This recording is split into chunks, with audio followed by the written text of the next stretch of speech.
Hey guys, it's Graham. What's cracking? This one is a video reply to my buddy who's, I'm going to nickname him here, Red Chungus.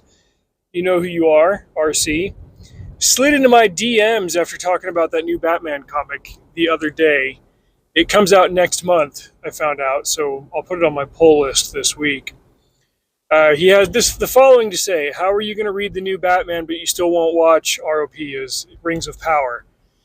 And I thought, okay, this is actually a fair question because I have established myself in my circle of friends as a lore guy.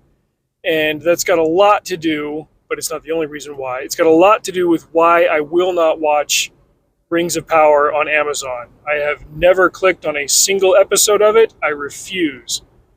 I am also not making videos about it or reviewing it because, as I have said many times, and it often bears repeating, because every time a video pops up on the Graham Bradley channel, it is new to somebody. The fastest way to kill a creative project that you don't want to have any traction in the world, I guess, is to ignore it.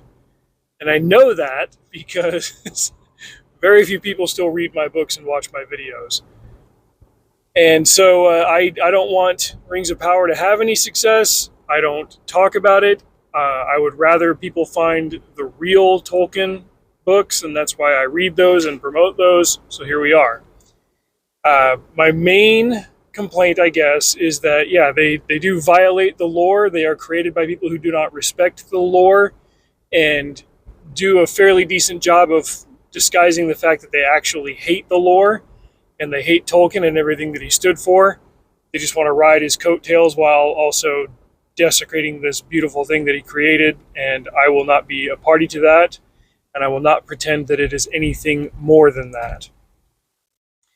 So why would I then go read a Batman comic that is not at all about Batman? Well, I stated a couple of reasons in the video. This one is being created as such because, well, and if you didn't watch that one, somebody is doing like basically a brand new version of Batman. They're restarting. And a big reason as to why, I guess, is that DC is going to lose the earliest versions of Batman to the public domain in a couple of years.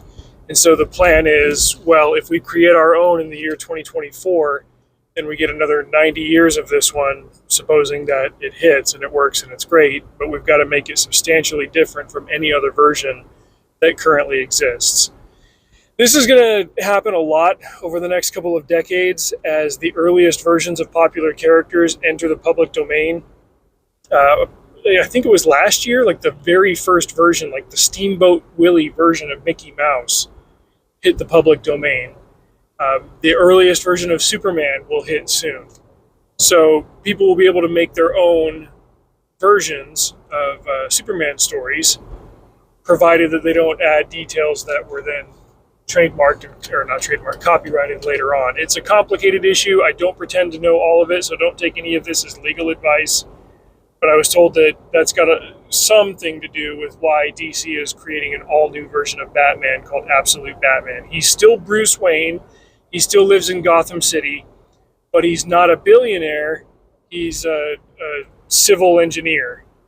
And that gives him a bit more of like a working knowledge of the city, and he's more of a ground level guy. And I've got a soft spot for ground level superheroes. But that's not my main reason for why I would read this, but I would not watch Rings of Power.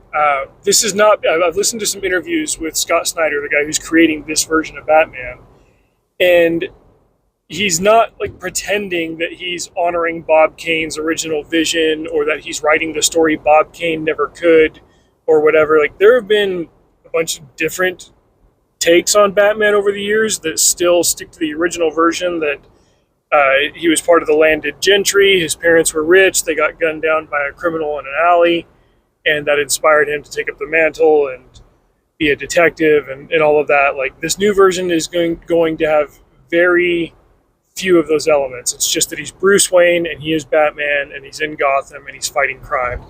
Apparently there's a version of Alfred. I'm interested in seeing what they do with it. The little bit that I've heard about it does seem compelling. But I want you to cast your mind back a couple of months to when a still of the James Gunn Superman movie leaked, and I did a video on that one just to say that I don't know that there's a current year version of Superman that can actually work.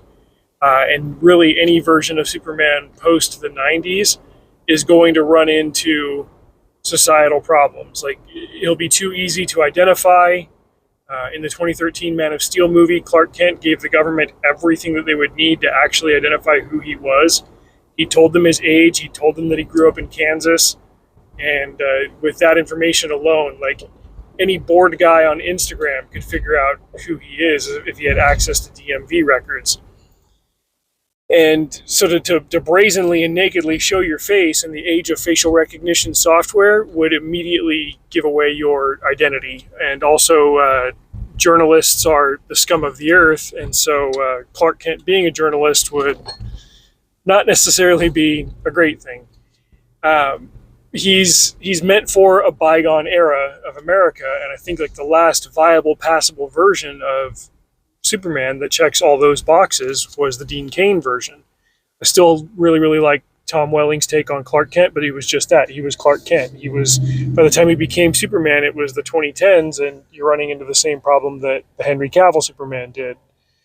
So if the problem is that the core concept of the character really belongs to the era in which he was created and maybe a couple of decades after, well, if you're going to recreate Batman now in the 2020s, what are you going to do? Look back at The Dark Knight Rises, the third of the Christopher Nolan movies, and you run into the same problem that Henry Cavill Superman had, where people can figure out who Batman is, especially when Batman disappeared 8 years ago and Bruce Wayne has become a recluse for the last 8 years, and then all of a sudden Batman shows his face in Gotham for the first time, and that same week Bruce Wayne is spotted in the tabloids for the first time. Like, somebody's going to put that together, all right? Like I mentioned Instagram a few minutes ago, there are no joke, like, well, there's one guy, I can't remember his name. There's this dude who, like, you'll send him a picture of some random street in the world, and this dude treats Google Maps like a video game, and he's got the entire thing memorized. Like, he'll find out where it is based on plants that grow in a certain place and, like, the type of telephone poles that they have there. Somebody sent him that famous meme of, like, the black guy in the yellow suit standing behind a tree, rubbing his hands together, looking hungry. And I think he found the actual tree. Like, there are people that do this stuff because they're bored and because it gets clicks. Like, there are influencers who would figure this stuff out. Yeah, you got clips of Henry Cavill going on Graham Norton's show saying that he wore eyeglasses and he hung out in Times Square and people just walked by him and, oh, maybe the glasses really are a disguise. That's people in public just being bored and going about their business, and people don't really make eye contact in New York City. Like, haha, funny, it works for a bit. It doesn't work under actual scrutiny the way that you would get through a prolonged experiment. Somebody would figure it out. Somebody would put it together. So if you're still going to have Bruce Wayne and he's in Gotham and he's Batman, but you need him to be a lot less obvious, he shouldn't be one of the most well-known and ostentatious figures in the city who is also constantly fatigued and constantly getting drunk at parties and stuff, but also, like, still shredded and still completely ripped and in good health, good physical health, and nobody can really account for his whereabouts. And also there happens to be this guy running around with technology and cool cars and stuff, like fighting organized crime in the city. Like, somebody would figure it out. So Batman could work as somebody who's a lot more ground level, a lot more incognito, isn't known to the masses as Bruce Wayne, but could still have the aura of Batman around him. I think that there is some justification for creating something like this, and I'm excited by what I have heard of the concept so far. There was a time when I really would have been excited for a Lord of the Rings TV show with a massive production budget behind it, which I kind of was when the purchase was originally made in, geez, what was it, 2017?